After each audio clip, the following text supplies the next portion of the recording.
we've got this. Hello, hello, and welcome. I am going to give us a minute for people to be able to jump on. So if you are watching the replay, you can go ahead and jump into about a minute in, and then we'll be good to go.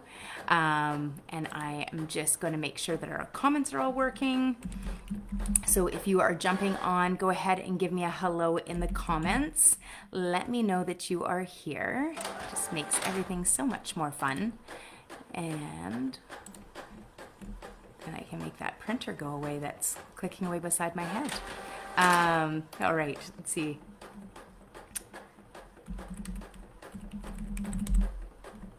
There we go.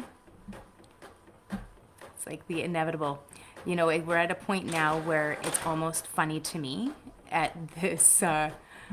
We've been doing this for almost a year. I think since I opened the Facebook group, could even be longer than that.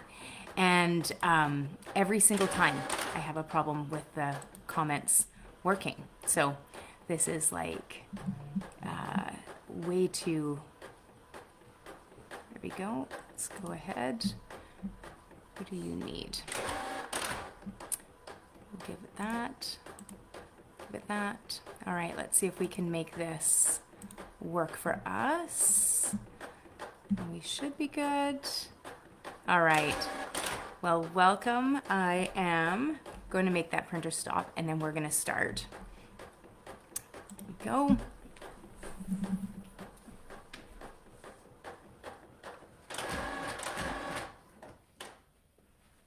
Yeah. Okay. So welcome. Thank you so much for joining me today. We are going to be jumping in today onto onto our kind of our holiday sessions here. And I was thinking about like, what is it? Like, what are the things that we struggle with the most over the holiday season? And within my own work, my own stuff that I kind of focus on. And so there's some that came big. So we did it a while back where we were talking about make that go away. We were talking about, you know, we've done energy vampires, which is coming up. I think next week we've got energy vampires on the podcast, and we might actually chat about that again here as well. But today I want to talk about holiday triggers, because this is a place where I would say a ton of people come back to me, and whether it is clients that I've worked with in the past, or it's clients that are new clients, or just people that I'm chatting with when I'm out and about, you know, what is the issues? And one of the questions that comes up is like these triggers that come up during the holidays, and why during the holidays and not all the other times of the year. And so this is where I really want us to get into today, is how, like, why did these things happen? And then how do we start to shift them? How do we change our, you know, patterns that we repeat all the time?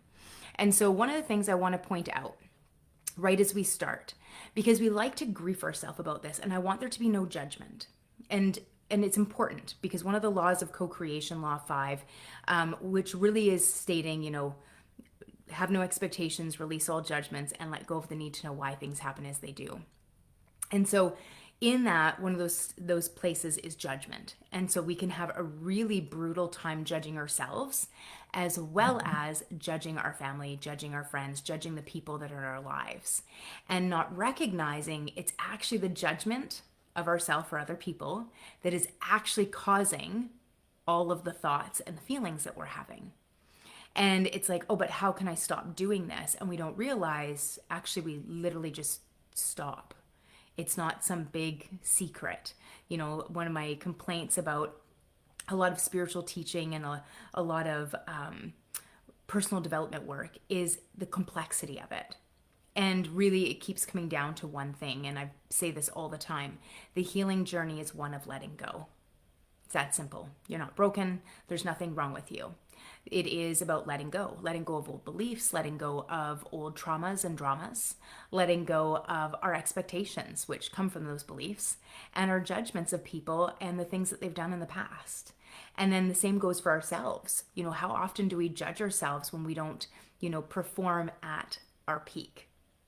And so really kind of taking a look at that as well. So how do we shift these things around for ourselves in lifetime?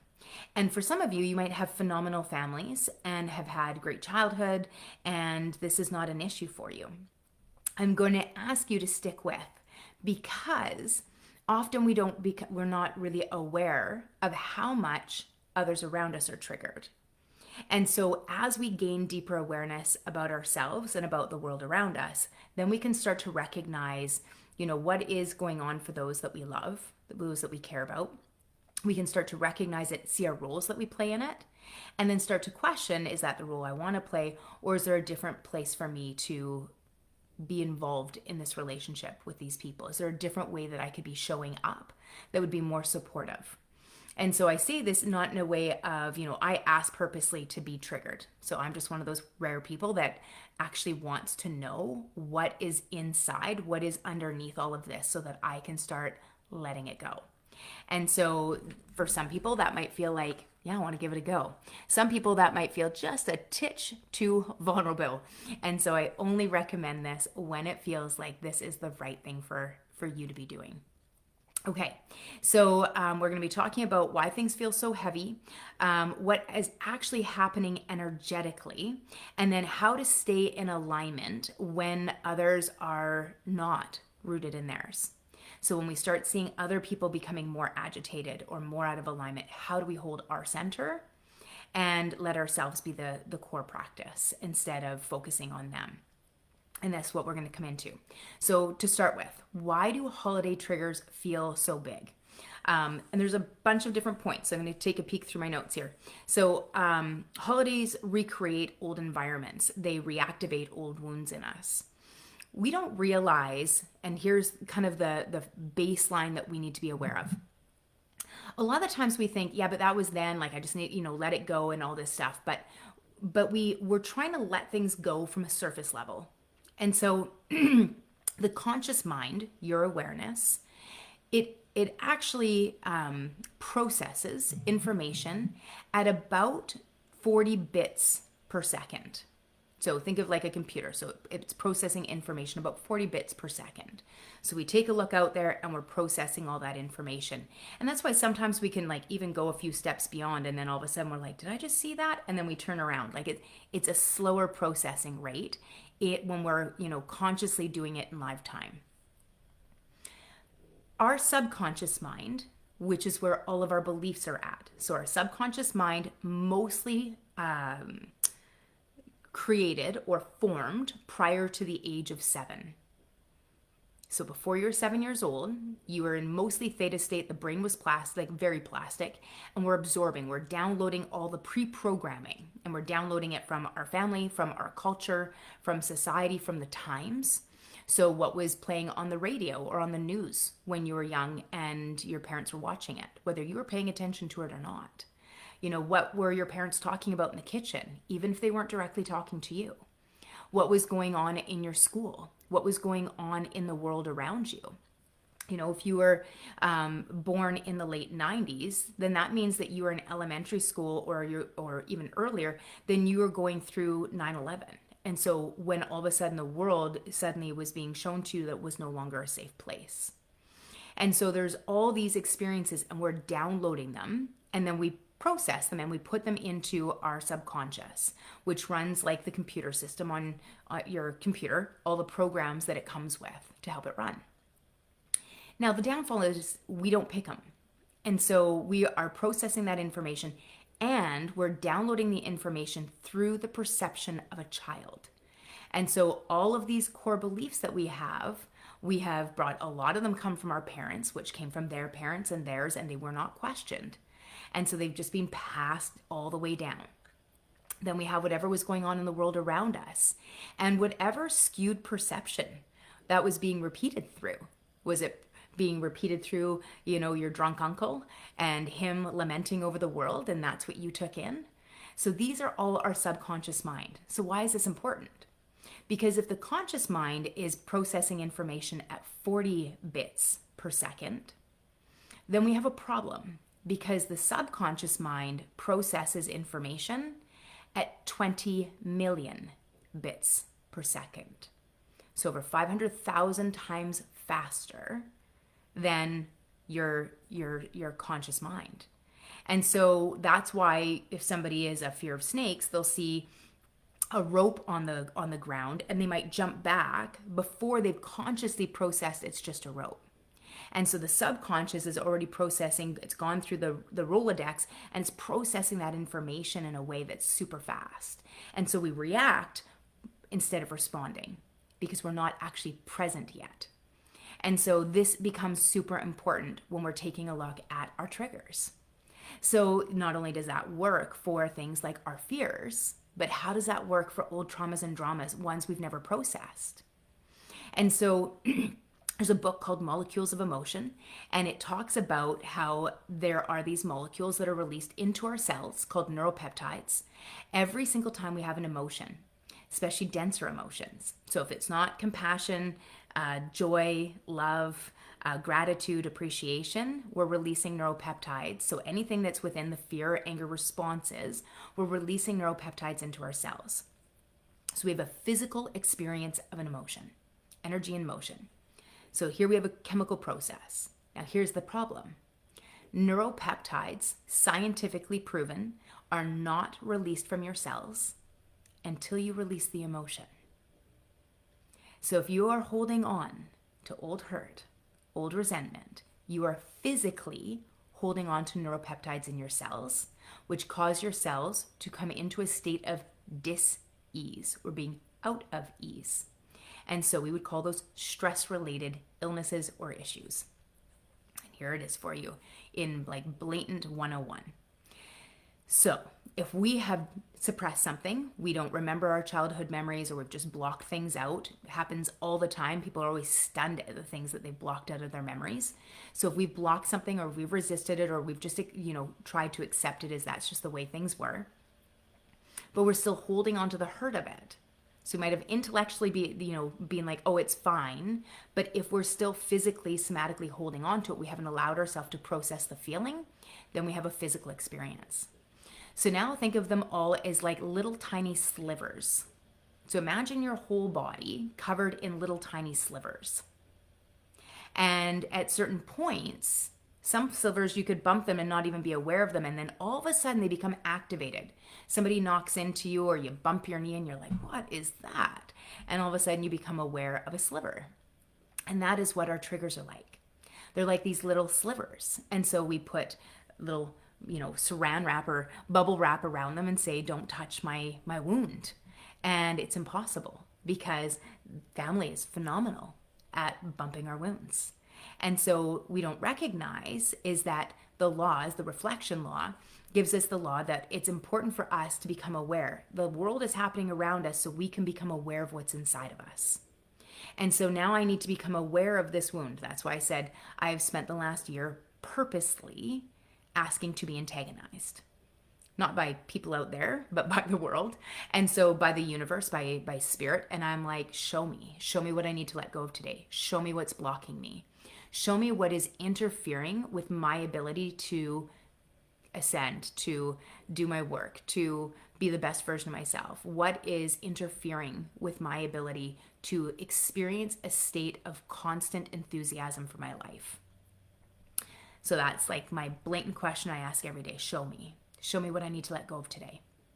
And so it can be a little exhausting, which is why I don't recommend it to people. But hey, if you're up to it, give it a try. It's pretty amazing. Even if you just do it once a month. Oh, yay. Hello, Bobby. And so, being able to go through these. So why then, when we're going into holidays, does this happen? So if we're recreating an old situation, so maybe it's the old family home, maybe it is that that's where something has happened, or maybe it's that some people are missing from it. And so it activates those old griefs, those old wounds. And so then we have the activation of an old version of ourselves if we haven't allowed ourselves to process something. And then the other piece is we've got familiar rooms, familiar dynamics, and so we've got those familiar wounds. And so there's also an expectation, because if the subconscious mind is processing information that quickly, then what is happening is it's assuming an outcome.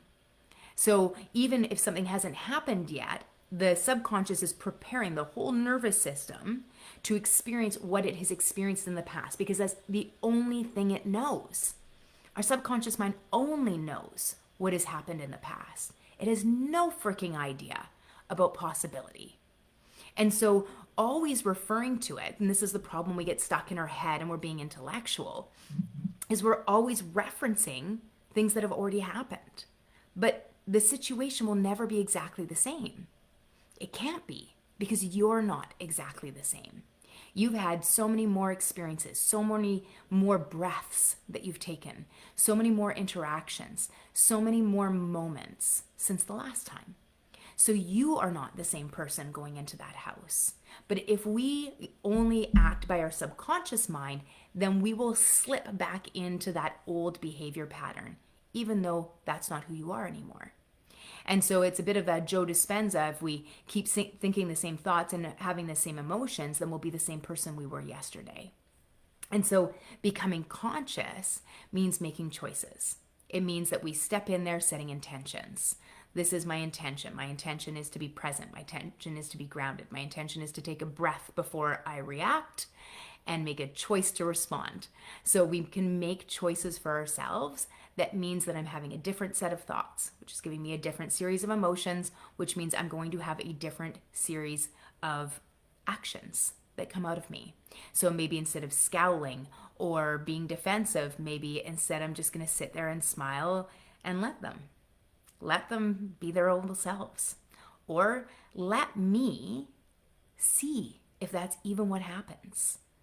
Was that the same tone it's always been? Or are you listening through the perception of an old wound? And so understanding this is why we have these triggers. Our nervous system stores the sensory memory, not intellectual memory. So that's the sensory memory, the neuropeptides linked to the emotion. It remembers the physical reactions within the body. And then what resurfaces often is the unresolved.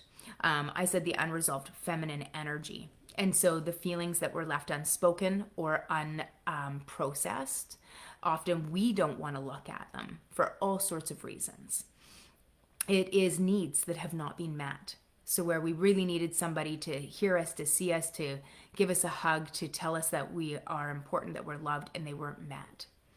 Boundaries that were ignored. Now remember, when we are talking about boundaries, there's like Boundaries 101, which is boundaries that we place out for other people to allow ourselves to navigate. When we are starting to move into a more mature version of boundaries, boundaries belong to your values. So it's important for you to know them. So if my value is integrity and I go into Christmas and somebody is lying, it may not be that they are crossing my boundary. They might not have a boundary of integrity. They might be dealing, or a value of integrity, they might be dealing with survival. And so for them, it doesn't feel safe. And so remember that your boundaries are about your values and they're about you. And your boundaries are to help you behave in a certain way that helps you be in alignment. Our boundaries are not for other people. Now, the places this changes is when people are coming at us. So when we're talking about boundaries from place of, I need a break and they don't give us one, then think of it as less of like you're crossing my boundaries as it is that you're just being disrespectful. And so we use the word of boundaries quite often. Really what we mean to say is you're not honoring me. You're not honoring what I've requested from you.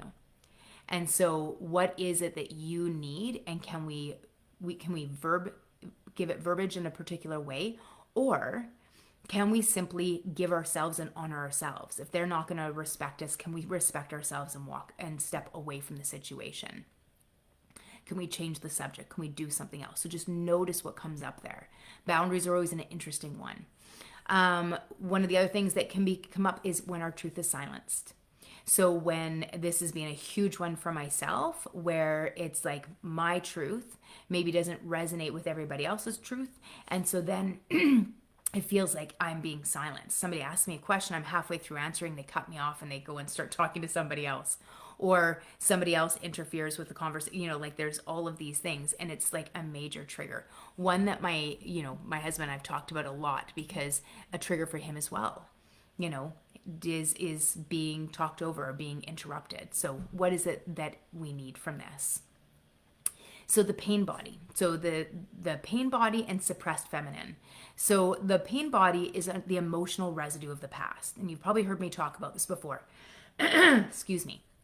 So the pain body is our subtle body. Our subtle body is made up of our mental and our vital energy. So our mental energy, so our thoughts, our beliefs, our ego, our identity, our experiences, as well as our vital energy, which includes our emotions, our chakras, our meridians, anything that's the vitality, the animation of our bodies. And so we move into these energies here. And so when we have the pain body is like the shadow aspect of this. Not bad. It simply means that we have unprocessed wounds or experiences, and so they sit a bit like smog, and they kind of cloud up or distort the subtle body. And so we call this the pain body. And so often when it's being bumped, so those little slivers are like our pain body. And so when it's being bumped, then it becomes activated. Now, what's fascinating about the pain body is as Eckhart Tolle calls it, it's not insidious. It is, I'm trying to think of the right word for it. Poison ivy's like this. So it consumes its own host, which is like an odd, you kind of think about that and you go, oh God. So if we don't deal with our pain and we don't process it, it consumes us.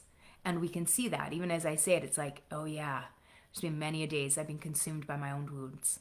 So what do I need to let go of because it's eating away at me? You know, that's resentment. Resent eats away at us. And so what do I need to let go of here? And so the pain body is the emotional residue of the past. And it awakens most strongly around people who shaped our early identity, which is why holidays and family experiences, so weddings, weddings, that sort of thing, they'll all be times when we can get triggered. And it may be even that we're going to have a good time, but there's a little part of us that's like, oh, I have to go do this. You know, oh, I have to go visit this family member. Oh, like there'll be times throughout the year. Christmas just happens to be a big one because it's a time that, you know, we often go and see family and people we haven't seen in a year. The feminine part of you, so the part that feels, so the intuitive, the senses, often supported in childhood or suppressed in childhood, And so when we, you know, oh, I don't feel good or I don't, like this doesn't feel right and somebody overrides it. You know, when we're little children and somebody comes into our life, you know, through one of our parents, and we kind of hide behind their legs and they're like, oh no, it's fine, they're good. And instead of allowing a child to have their own intuitive discretion as to what is good and what is bad, which is one of the reasons why so many of us have a hard time making really clear choices, is because we've suppressed these pieces of ourselves. Holiday expectations. So often ask us to suppress us again. Within that is things like be polite. Don't cause conflict. This isn't the right time. Why do you have to bring that up? And so, you know, I'm not suggesting that you do bring conflict into it, but we should take a moment to check in, like, you know, one, why am I doing this? What is this about? What is it that I want to get out of this? But when there's something coming up and somebody's behaving poorly, we should be able to hold our ground and say, no, that's not appropriate. And don't feel too much. So I get this one from, you know, I have some people in my life that are just beautiful, big hearted people. They have big feelings. And so when they have those big feelings, people that suppress theirs often will minimize the people that do have those big feelings. And so are we minimizing? Do we do this as well? So I always have to check in. Am I doing this? Do I do this to my kids? Do I do this to family members? Because sometimes we don't realize that we are copying a habitual pattern that we grew up with. Don't speak your truth. Like I said, was a big one for me, was like, you know, what is my truth? And can I speak that safely here? Will I be accepted? And then keep the peace. So again, you know, just taking poor behavior and accepting it, which just keeps the patterns going. And so every time our feminine energy, the yin energy is silenced, the pain body reactivates. And that's super important for us to be aware of. So we have 3 layers of coherence. So it's a bit of the holiday toolkit, I'm going to call it. So nervous system coherence. So how do we deal with all of this? So one, breathe before you respond. We call it the sacred pause. I say we because it's certainly not my word, but it resonated, and it was the one thing that gave me the stepping stone to start changing.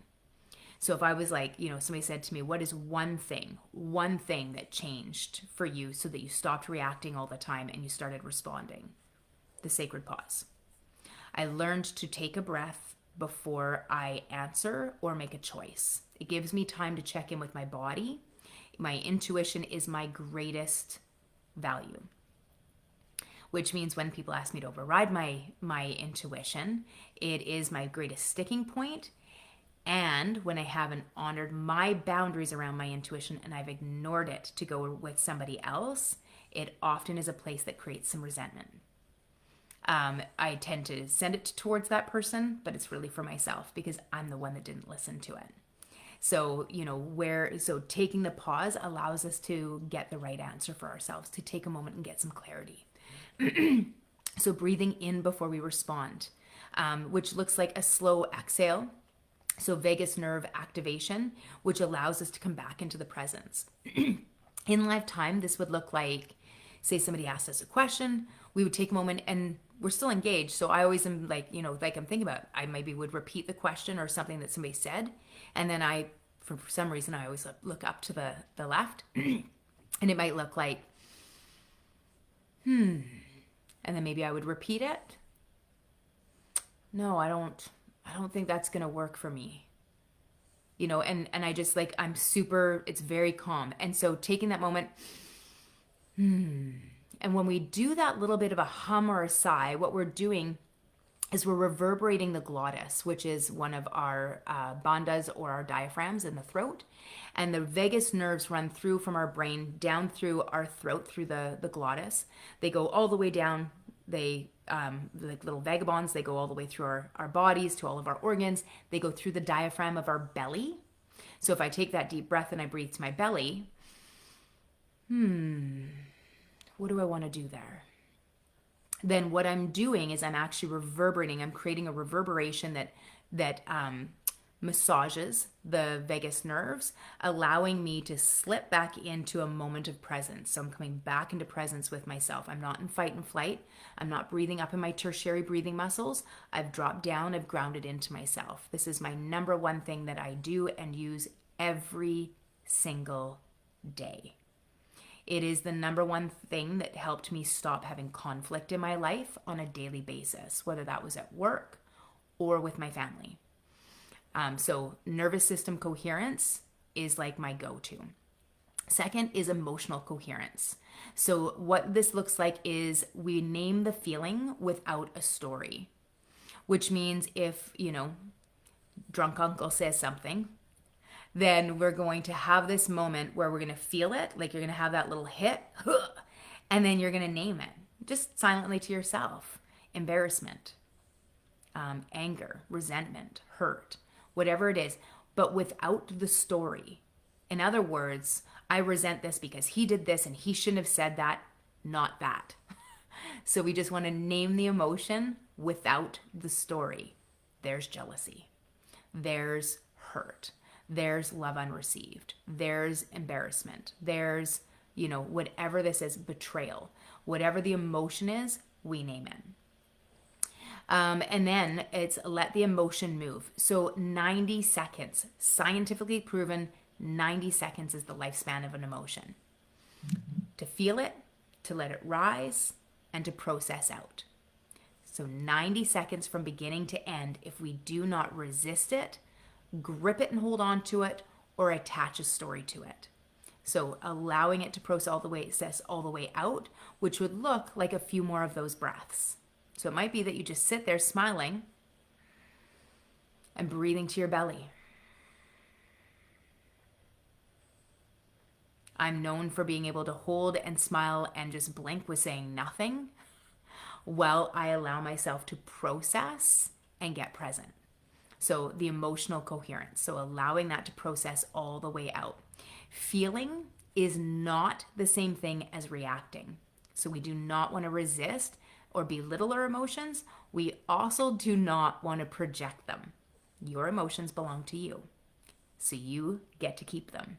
If you don't like the way somebody's acting, that's something we can have a talk about. But we want to let the emotion process all the way through us. We can use it to fuel our behavior, our conversation, that sort of thing, but we don't want to project it at other people. Yeah. So this is a big one for us. Yes, no projections. All right. And so then 3 is field coherence. So our field is like the subtle body. So our field is the energy field. So you have a bioelectromagnetic field. We all do. Electrical is mostly made up of thoughts and beliefs and experiences. And the magnetic is your emotions, your heart energy. The bioelectromagnetic field of each of your organs has its own. So your heart has the largest, over 40 times larger than that of your brain. Just fascinating, even on its electrical system. Your body has its own bioelectromagnetic field. So biophysical, electrical thought, making this the most basic, and magnetic in the heart. And we each have our own bioelectromagnetic field measured now in miles in diameter. So think about that. You walk into a room full of people, you are feeling all of those bioelectromagnetic fields are all interacting.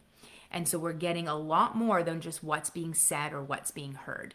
So notice what that feels like, which is why some people who are more sensitive to energy struggle in big groups.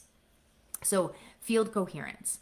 This looks like, who do I choose to be? And so I would say that we want to set this prior to going into the family. Who do I want to be in this situation? How do I want this day to go? Give ourselves a moment to allow that to roll all the way through. Taking bathroom breaks is a phenomenal place to go and take a moment to yourself to recenter and settle if something comes up. So, who do I choose to be in this moment? That is a very powerful question. Who do I choose to be in this moment? So, taking that breath. And that's the question that can come before we respond versus react. What energy am I transmitting? So am I transmitting anger, resentment, anxiety, fear? What's coming out of me? And what is it that I want to be transmitting? Remember, we have choice. This is what it really means to have free will. And then what truth do I need to honor? So this is a time where we can go back to our values. I will stick the values, free values worksheet in the comments as well so that we have that because it's so powerful. That is one of the reasons why I start all of my coaching programs, no matter what we're doing, business, personal, anything. I always, always, always start with values because they are the base of alignment. You cannot get back into alignment without your values. So needing to know these, they will grow, they will change, they will morph as we do. So as we do our releasing and letting go, our values will start to shift and they will deepen and they will become a more living, breathing thing that's part of you. And then coherence is not calmness. This is important. Coherence is alignment with your truth. So we want to be able to create coherence, mind, heart, body. We're creating the wave so we're not in this agitated state all the time. And so the next thing here is boundaries. And so boundaries and the feminine masculine dance. So the feminine tells the truth. Now remember, this is not genders. We all have the divine masculine and the divine feminine within us. They look like the goddess and the warrior. And so I have lived with an overactive warrior for many, many years. Very typical for anybody that has gone through trauma. So our defense or our knight or our warrior kind of goes into the forefront and our feminine energy or the goddess shifts in behind. And so that can make us believe that she is vulnerable and so we don't want to bring her forward, where she's actually very powerful. Because this is our intuitive sense. This is our feeling sense. This is how we connect. This is how we connect without words. And so we're moving out of the intellectual, which is the masculine, and into the heart, into the body, which is more of our feminine energy. But remember, not gendered. And so when we're in that feminine energy, we're in the somatic experience. That's where our truth lives, when we're really getting into it. The masculine protects it. And so this is why sometimes we can make the mistake of letting our warrior stay there. And so one of my statements for 2025 is it's time for the warrior to rest. And so that means that maybe there's times we need to bring it out, but then it needs to come back to being at ease. And so often when I can feel myself, coming up, I'm in a defensive state. In my head, I'll be like, at ease, soldier. Because I know that like we're about to like head into war. And so I'm like, at ease. I haven't given you the command yet. And so it's the reminder that I, the soul, the spirit, will say which energy comes forward. And so we do not need to react. We want to respond. That's how we hold our power. You are a freaking powerful, powerful, powerful channel of divine energy. And we need to remember this, and we need to channel it appropriately. And so this is what we're coming through and what we're allowing to come through us. Most people collapse their feminine, their feeling, or overcompensate with distorted masculine, so control. So when we notice that we're trying to control our family, control the conversations, control the outcomes, make sure everybody's happy, we have a problem. We are not aligned. We're out of coherence now. So control is the typical way that we try to compensate or cope with something we don't want to feel. Healthy boundaries equal feminine honesty and masculine structure. And so allowing ourselves to find that harmony within. Examples is saying things like, this doesn't work for me, or I need some space. Or it might say, I'm not available for that conversation today. That's simple. I'm just not available for that conversation today. I just don't feel this is the appropriate time and place. And then we just shut that shit down. I love you, but no. It can be that simple. Okay, and then how to stay coherent when others are not. So your presence regulates the room, not the other way around. So coherence is contagious. So when we're choosing those emotions, when we're choosing the way that we're thinking, we're choosing the way that we're feeling, that is a contagious experience. And so setting your intentions heading into any experience, whether that is something with our family, whether that is something with work, with just community, whatever, we are contagious. So what are you infecting the world with? Are you infecting it with joy, with gratitude, with appreciation, with groundedness, with calm, with peace? Or are we infecting the world with anger, resentment, judgment? So notice, and then you get to choose. So we get to be the ones that create the coherence. And it is a powerful feeling to know that you are making a positive impact in present time. So you don't need anyone else to change for the dynamic to shift. And that is powerful, because often we look to others to do this for us, and we don't need them to. So your trick here, pause, feel, align. So we take the pause, the sacred breath. We feel, we maybe name the emotion or name the experience that we're having in this moment. And then we align. What is the value we want to tap into? Do I want to tap into my intuition? Do I want to tap into curiosity? Am I going to tap into courage and have a courageous conversation? What am I going to tap into? So notice what you need to tap into today. So pause, feel, align. That is your quick trick. And then the close here. So if this feels like your life right now, because the old patterns are coming to be healed, you do not have to navigate it alone. So I have an alignment audit, which is free. So I'll put that link in the comments as well for you. So we'll have the values worksheet in there so you can take a look at this and come into alignment. Also makes for some really cool conversations over the holidays that have more depth and less surface. And then there'll be the alignment audit just to help you see like where are we out of alignment right now. And then burnout to alignment blueprint. Great time to do this over the winter when we tend to try to push, which is why everybody gets sick. So instead of doing that, can we take the sacred rest? Can we take a little bit of a pause here and let ourselves kind of calm down so that we can come into the alignment that we desire? And so those are all available for you.